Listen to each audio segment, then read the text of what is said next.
Hey, what's going on? Today I'd like to bring you a video discussing my experiences and a review of Portland State University.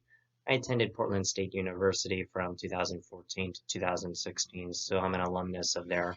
I also happened to dig up my old degree from Portland State just to say, yep, I did it. I graduated, so I know exactly how Portland State was like. But of course, some of the content in this video might be a little outdated since I did graduate in 2016, a whole 4 years ago. Nevertheless, I hope you find this video informative and that you ultimately get to where you need to go. And with that, let's get this video started right now. I'd like to start with the positives. First and foremost, Portland State, like most universities, will accept CLEP exams. If you don't know, CLEP stands for College Level Examination Program. Basically, they're like the AP exams and AP classes, except there are no classes. You simply take a test like an AP exam, and if you pass, you happen to get college credit without even taking the class. So this was a huge, huge time saver and money saver. I actually tested out of 6 months worth of classes by simply taking these CLEP exams that Portland State offered. So I was very grateful about that. But then again, like I say, most universities do accept CLEP exams, so it's not just Portland State. However, you should know that the standards for passing the CLEP exams, at least for Portland State, are incredibly low, at least in my view. For example, you only needed to get about 50 out of 80 correct on the micro and macroeconomic CLEP exam. So that means you would only need a 62.5% or a D in order to pass that CLEP exam and get the college credit and to ultimately skip intro to micro or intro to microeconomics or intro to macroeconomics. So the standards are rather low. However, to be fair, those standards are enforced by the College Board, which is the body that creates the CLEP exam. So maybe blame the College Board for those low standards. Really, you only need 50 out of 80 on most of these exams in order to pass, in order to get your college credit. So Portland State's good for that.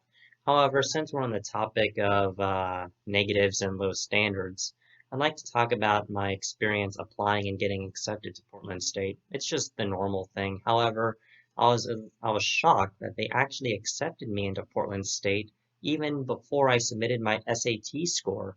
They seem to be desperate and just want anyone to go to Portland State. I mean, I didn't even submit my SAT score. I mean, what if I completely bomb the SAT and I don't even know what I'm doing? We'll take you.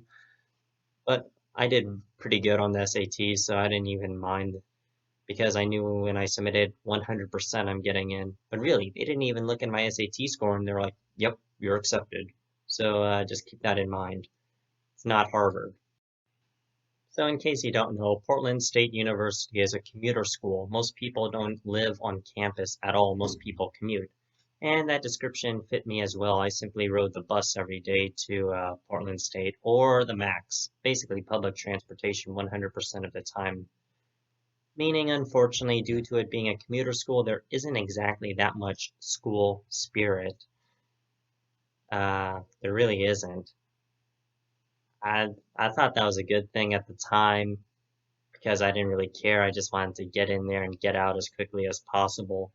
But honestly, now that I look back, it is a little sad that that was lacking a bit. I mean, I didn't even know that the Viking was really the mascot of Portland State for a little while I was there. It's just so lacking. While with University of Oregon, those are the Ducks. Oregon State, Beavers.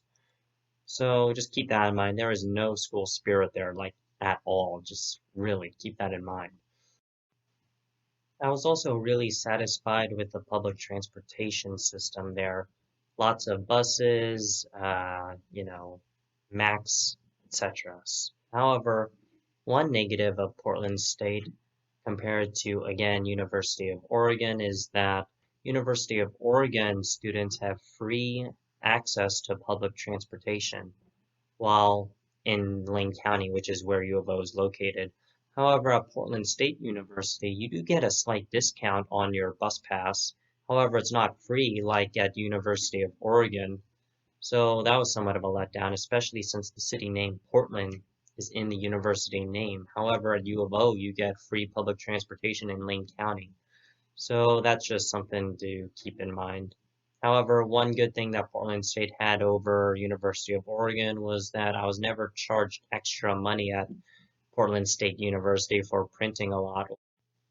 Unfortunately, some of the negatives of Portland State, I would have to say, are just the aesthetics of it. Now, keep in mind, I attended 4 years ago and some things have changed. They built some new buildings and this and that, so I think it has improved a bit since I graduated back in 2016, but it is really not the most aesthetically pleasing place to look at compared to, say, University of Oregon. That just looks so much better just looking at it. But of course, it might have to do with the fact that Portland State is downtown and there just isn't that much nature or anything to make it look better. But really, just looking at it, it just doesn't look too good, in my opinion, Portland State.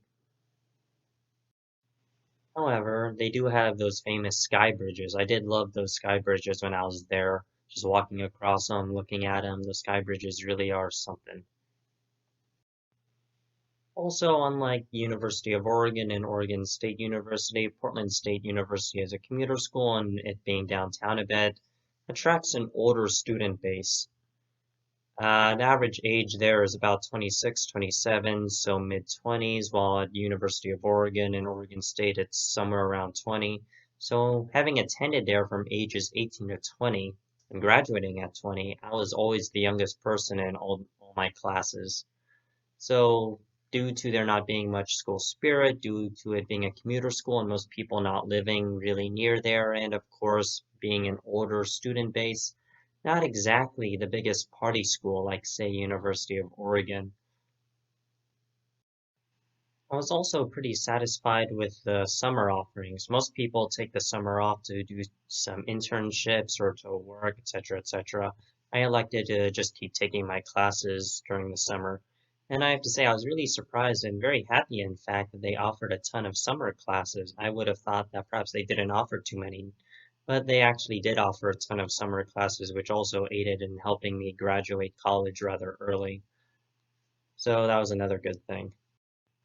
In my view, it's also really easy to just find some side employment there. Prior to entering Portland State, I didn't even have a job yet. However, attending Portland State, I finally found my first job. Happened to be at the Portland State bookstore. But really, it wasn't too difficult when I started in 2014, 2015, 2016 in order to just find a side job to make a little extra money, etc. Perhaps now it's different in 2020 with this coronavirus going around, but back when I attended, it wasn't difficult at all to finally find a job. So I'd like to talk about the positives again about Portland State. One of the positives is that it is a legitimate school.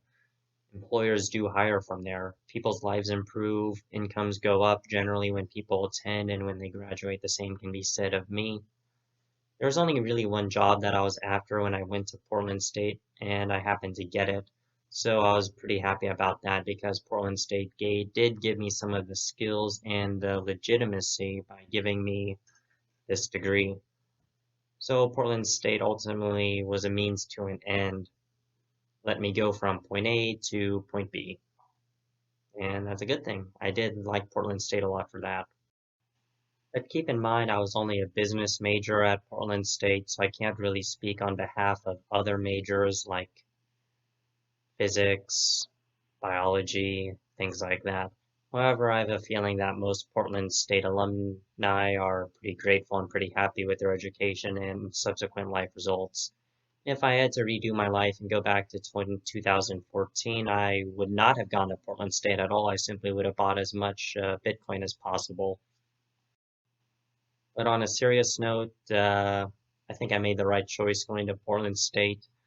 It helped me a bit, gave me some credentials, gave me some good skills, and I was pretty satisfied with my time there. Thank you.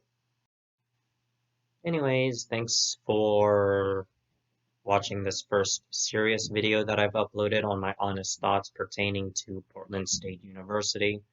This pandemic has made me so bored just being stuck in the house that I felt completely compelled to make this video just out of being so bored out of my mind. I really, really do hope you found this video at least a little bit informative. and let me know what you think. And thanks to all my subscribers hitting 100. Woo. Anyways, see ya.